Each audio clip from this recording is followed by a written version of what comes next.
ഇറാനും അമേരിക്കയും തമ്മിലുള്ള പ്രശ്നങ്ങൾ അവസാനിപ്പിക്കാനായിട്ട് പീസ് ബ്രോക്കറായിട്ട് പോയ പാകിസ്ഥാൻ മിക്കവാറും ഇതിൽ പെട്ടുപോകാനുള്ള സാധ്യതയാണ് കേട്ടോ ഇപ്പോൾ കാണുന്നത്. ഇറാന്റെ സ്റ്റേറ്റ് ഓൺഡ് മീഡിയയിൽ റിപ്പോർട്ടുകൾ വരുന്നുണ്ട്. അവരുടെ തന്നെ പ്രധാനപ്പെട്ട മാധ്യമ പ്രവർത്തകർ പറയുന്നുണ്ട് പാകിസ്ഥാനെ വിശ്വസിക്കാൻ കഴിയുന്നില്ല, പാകിസ്ഥാൻ ബയസ്ഡ് ആയിട്ട് നിൽക്കുന്ന പോലെയാണ് തോന്നുന്നത്. അസിം മുനീർ ഇറാനിലോട്ട് വന്ന സമയത്ത് ഇറാൻ ചില നിർദ്ദേശങ്ങൾ മുന്നോട്ട് വയ്ക്കുകയുണ്ടായി, അതായത് അമേരിക്കയുടെ മുമ്പിൽ പ്രസന്റ് ചെയ്യുന്നതിന് വേണ്ടിയിട്ട്. അസിം മുനീർ അതെല്ലാം കേട്ടു, ഞാനിത് പ്രസന്റ് ചെയ്യാം, ഞാനിത് ട്രംപ് ഭരണകൂടത്തെ അറിയിക്കാമെന്ന് പറഞ്ഞ് അവിടെ നിന്ന് വിമാനം കയറിപ്പോയി. ഇത്ര നേരമായിട്ടും ഇതുവരെ അത് പറഞ്ഞോ ഇല്ലയോ, അല്ലെങ്കിൽ എന്താണ് US-ന്റെ റെസ്പോൺസ് എന്നതിനെ കുറിച്ച് അസിം മുനീറിന്റെയും പാകിസ്ഥാന്റെയും ഭാഗത്തു നിന്ന് യാതൊരു മറുപടിയും ഇല്ല എന്നാണ് ഇറാൻ പറയുന്നത്. ഇതൊക്കെ കാണുമ്പോൾ ഞങ്ങൾക്ക് തോന്നുന്നത് പാകിസ്ഥാൻ എന്ന് പറയുന്ന രാജ്യം അമേരിക്കയുടെ നിലപാടുകളും താല്പര്യങ്ങളും ഞങ്ങളിൽ അടിച്ചേൽപ്പിക്കാൻ വേണ്ടിയിട്ട് ശ്രമിക്കുന്ന പോലെ തോന്നുകയാണ്. ഒരു മീഡിയേറ്റർ എന്ന് പറയുന്നത് നിഷ്പക്ഷമായിട്ടാണ് നിൽക്കേണ്ടത്, ബയസ്ഡ് ആയിട്ടല്ല. അസിം മുനീറിന്റെ ഇടപെടലുകളിൽ അതുകൊണ്ട് തന്നെ ഇറാൻ ഭരണകൂടത്തിന് വിശ്വാസം നഷ്ടപ്പെടുന്നു എന്ന് പറയുന്നത് ഇറാന്റെ സ്റ്റേറ്റ് ഓൺഡ് മീഡിയ ആണ്. സ്റ്റേറ്റ് ഓൺഡ് മീഡിയ എന്ന് പറയുമ്പോൾ ഇപ്പോൾ ഗ്ലോബൽ ടൈംസിൽ എന്തായിരിക്കും ലേഖനങ്ങൾ വരിക? ചൈനീസ് ഗവൺമെന്റിന്റെ താല്പര്യങ്ങൾക്കനുസരിച്ചുള്ള ലേഖനമായിരിക്കും ഗ്ലോബൽ ടൈംസിൽ വരിക. കാരണം ചൈനീസ് ഗവൺമെന്റിന്റെ ഉടമസ്ഥതയിലുള്ള ഒരു പത്രമാണ് ഗ്ലോബൽ ടൈംസ്. അതുപോലെ ഇറാന്റെ സ്റ്റേറ്റ് മീഡിയയിൽ വന്ന കാര്യങ്ങളെക്കുറിച്ചാണ് നമ്മളിപ്പോൾ സംസാരിച്ചത്. ഇതിന് തൊട്ടു പിന്നാലെ തന്നെ മറ്റൊരു വാർത്ത കൂടി ഇറാൻ മാധ്യമങ്ങൾ റിപ്പോർട്ട് ചെയ്യുന്നുണ്ട്. ഇറാൻ പാകിസ്ഥാൻ ബോർഡറിൽ പാകിസ്ഥാനിൽ നിന്ന് തീവ്രവാദ സംഘങ്ങൾ ഒരു ഓപ്പറേഷൻ നടത്താൻ ഇറാന്റെ അതിർത്തിക്കുള്ളിലേക്ക് കടന്ന് ഒരു ഓപ്പറേഷനായിട്ട് ട്രൈ ചെയ്യുകയും ഇറാന്റെ സൈന്യം അവരെ നേരിടുകയും നിരവധി ഭീകരവാദികളെ വധിക്കുകയും ചെയ്തു എന്നുള്ള റിപ്പോർട്ടുകൾ കൂടി ഇപ്പോൾ വരുന്നുണ്ട്. ഇറാൻ മാധ്യമങ്ങളാണ് ഇത് ആദ്യമായിട്ട് റിപ്പോർട്ട് ചെയ്തത്. മറ്റു മാധ്യമങ്ങളിലൊക്കെ ഇപ്പോൾ വന്ന് തുടങ്ങുന്നതേ ഉള്ളൂ. ഒരു വശത്ത് പാകിസ്ഥാൻ പീസ് ബ്രോക്കറായിട്ട് നിന്നിട്ട് ബ്രോക്കർ വർക്ക് ചെയ്യുന്നു, അതേസമയം തന്നെ പാകിസ്ഥാൻ അവരുടെ ഭീകരവാദികളെ ഉപയോഗിച്ചുകൊണ്ട് ഇറാനില് പ്രശ്നങ്ങൾ ഉണ്ടാക്കാൻ, അതിർത്തിയിൽ പ്രശ്നങ്ങൾ ഉണ്ടാക്കാൻ നോക്കുന്നു. പാകിസ്ഥാൻ എല്ലാ കാലത്തും അമേരിക്കയുടെ ഒരു സാമന്ത ഒരു രാഷ്ട്രമായിരുന്നു. അമേരിക്കയാണ് പാകിസ്ഥാനെ തീറ്റിപ്പോറ്റുന്നത്. ഓപ്പറേഷൻ സിന്ദൂറിന് മുമ്പ് IMFന്റെ പോലും ഫണ്ട് റിലീസ് ചെയ്ത് കൊടുത്ത് പാകിസ്ഥാനെ സഹായിച്ചിട്ടുണ്ട് അമേരിക്ക. എല്ലാ കാലവും പാകിസ്ഥാനെയും അവരുടെ സൈന്യത്തെയും അവരുടെ രാഷ്ട്രീയ നേതൃത്വത്തെയും പണം കൊടുത്ത് തീറ്റിപ്പോറ്റുന്ന പണി അമേരിക്കയാണ് എടുത്തിട്ടുള്ളത്. പാകിസ്ഥാന്റെ ആയുധങ്ങൾ പോലും, അവരുടെ പ്രധാനപ്പെട്ട യുദ്ധവിമാനം എന്ന് പറയുന്നത് ഇപ്പോഴും F-16 ആണ്. ഈ F-16 എന്ന് പറയുന്നത് അമേരിക്കൻ നിർമ്മിത യുദ്ധവിമാനമാണ്.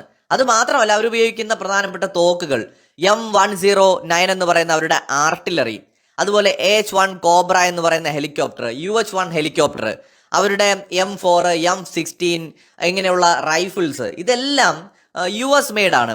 അവരുപയോഗിക്കുന്ന anti tank weapons US made ആണ്. അതുപോലെ തന്നെ M113 APC എന്ന് പറയുന്ന ആംഡ് വെഹിക്കിൾസ്, ഇതൊക്കെ അമേരിക്കൻ ആയുധങ്ങളാണ്. മെജോറിറ്റിയും പാകിസ്ഥാൻ ഉപയോഗിക്കുന്നത് അമേരിക്കൻ ആയുധങ്ങളാണ്. കഴിഞ്ഞ ഒരു പതിറ്റാണ്ടിനിടയിലാണ് ചൈനീസ് ആയുധങ്ങൾ അവർ ഉപയോഗിച്ച് തുടങ്ങിയത്. പ്രത്യേകിച്ച് ട്രംപിന്റെ ആദ്യത്തെ ടേം അമേരിക്ക പാകിസ്ഥാൻ ബന്ധത്തിൽ ഒരു അകൽച്ച ഉണ്ടാക്കിയിട്ടുണ്ട്. ഇമ്രാൻഖാൻ ഒരു നിഷ്പക്ഷത എടുത്തുകൊണ്ട് നിൽക്കാനായിട്ട് ആഗ്രഹിച്ചു. ഇമ്രാൻഖാൻ ഈ അമേരിക്കയെ മാത്രം ഇങ്ങനെ സേവിച്ച് കഴിയുന്നതിന് പകരം ചൈനയുമായും റഷ്യയുമായിട്ടും ഒക്കെയുള്ള ബന്ധം മെച്ചപ്പെടുത്തണമെന്ന് ആഗ്രഹിച്ചിരുന്നു. എന്നാൽ ആ സമയത്താണ് അമേരിക്കയും പാകിസ്ഥാനും തമ്മിൽ കൂടുതൽ തെറ്റുന്നതും ഇന്ത്യ അമേരിക്കയും തമ്മിൽ കൂടുതൽ അടുക്കുന്നതും. ട്രംപിന്റെ ഫസ്റ്റ് ടേമിൽ 2017 ശേഷം ഈ ഒരു കാലഘട്ടത്തിൽ സ്വാഭാവികമായിട്ട് റിലേഷൻസിൽ മാറ്റം ഉണ്ടായെങ്കിലും ഇപ്പോൾ വീണ്ടും ട്രംപ് അധികാരത്തിൽ വന്നപ്പോൾ ട്രംപിനെ സന്തോഷിപ്പിക്കാൻ വേണ്ടിയിട്ട് ഇമ്രാൻഖാനെ അസിം മുനീറും ഇപ്പോഴത്തെ പ്രധാനമന്ത്രിയും ചേർന്ന് ജയിലിലടയ്ക്കുന്നു. അമേരിക്കൻ പ്രസിഡന്റ് ട്രംപിന്റെ ഫാമിലി ക്രിപ്റ്റോ കറൻസി ബിസിനസ്സിൽ ഇൻവെസ്റ്റ് ചെയ്യുന്നു. അതോടൊപ്പം തന്നെ അമേരിക്കയുടെ താല്പര്യങ്ങൾക്ക് വേണ്ടി ദല്ലാള് പണിയെടുക്കുകയാണ്. ഇവിടെ ശരിക്കും പാകിസ്ഥാൻ ഇന്ന് അമേരിക്കയുടെ ബ്രോക്കറാണ്. മധ്യസ്ഥൻ എന്നൊന്നും വിളിക്കാൻ പറ്റില്ല. ഇറാൻ തന്നെ അതുകൊണ്ട് പാകിസ്ഥാന്റെ ഇടപെടലുകളെ സംശയത്തോടെ നോക്കുകയാണ്. കാരണം പാകിസ്ഥാനെ വിശ്വസിക്കാൻ കൊള്ളില്ല. അമേരിക്കയ്ക്ക് പറയാനുള്ള കാര്യങ്ങൾ ഇറാനെ അറിയിക്കുക, ട്രംപിന്റെ താല്പര്യങ്ങൾക്കനുസരിച്ച് ഇറാനെ കൊണ്ട് നിർബന്ധിപ്പിച്ച് കരാറിലേക്ക് കൊണ്ടുവരിക. അമേരിക്കയുടെ താല്പര്യങ്ങൾ അനുസരിപ്പിക്കാൻ വേണ്ടിയിട്ട് അമേരിക്ക ഉപയോഗിക്കുന്ന ഒരു വെപ്പണാണ്, അല്ലെങ്കിൽ ഒരു ബ്രോക്കറാണ് പാകിസ്ഥാൻ എന്ന് പറയുന്നത്. മറിച്ച് ഇറാൻ എന്ത് പറയാനുണ്ട്, ഇറാൻ എന്താണ് മുന്നോട്ട് വെക്കുന്നതെന്ന് അസിം മുനീർ കേട്ട് തലയാട്ടി പോയാലും അത് കേൾക്കാൻ അവിടെ ട്രംപിന് താല്പര്യമില്ല. ട്രംപ് അസിം മുനീറിനെ വിടുന്ന എന്തിനാണ്?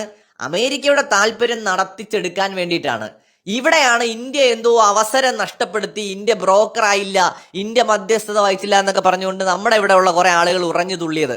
അതായത് ഇന്ത്യയുടെ പണിയല്ല അത്, അമേരിക്കയുടെ ദല്ലാള് പണി എടുക്കുക എന്നുള്ളത് ഇന്ത്യയുടെ കാര്യമല്ല, അതിന് പാകിസ്ഥാൻ ഉണ്ട്. ഇന്ത്യക്ക് ഇന്ത്യയുടെ നിലപാടുള്ള ഒരു രാജ്യമാണ്. ഇന്ത്യയുടേതായിട്ടുള്ള ഒരു ഫോറിൻ പോളിസി, സ്വതന്ത്രമായ ഫോറിൻ പോളിസി ഉള്ള ഒരു രാജ്യമാണ്. നമ്മൾ അമേരിക്കയുടെ ബ്രോക്കർ പണി എടുക്കുന്ന രാജ്യമല്ല, മറിച്ച് നമ്മുടെ രാജ്യത്തിന്റെ താല്പര്യങ്ങൾ കൂടി പ്രൊട്ടക്ട് ചെയ്യാനും ലോക സമാധാനത്തിനും വേണ്ടിയിട്ട് ആക്റ്റീവായിട്ട് ഇന്ത്യ ഇടപെട്ടുകൊണ്ടിരിക്കും. ഇവിടെ ഈ യുദ്ധം നടക്കുമ്പോൾ ഇന്ത്യൻ എക്കണോമി അത് നല്ലപോലെ ബാധിക്കുന്നുണ്ട്. ഹോർമുസ് കടലെടുക്ക് സംഘർഷമായിട്ട് നിൽക്കുന്ന സമയത്ത് ഇന്ത്യയിലേക്കുള്ള ചരക്ക് നീക്കത്തെ അത് ബാധിക്കും. നമ്മുടെ ഇവിടെ എണ്ണ വില കുതിച്ചുയരാൻ കാരണമാവും. നമ്മുടെ എക്കണോമി അത് ബാധിക്കും. അപ്പൊ അത് ഇന്ത്യയുടെ താല്പര്യങ്ങൾക്ക് എതിരായതുകൊണ്ട് ഈ വിഷയത്തിൽ പരിഹാരം കാണാൻ ഇന്ത്യ ആക്റ്റീവായിട്ട് ഇടപെടും, ഇന്ത്യൻ താല്പര്യങ്ങൾ പ്രൊട്ടക്ട് ചെയ്യാൻ. മറിച്ച് ഇവിടെ പാകിസ്ഥാൻ ചെയ്യുന്നത് എന്താണ്?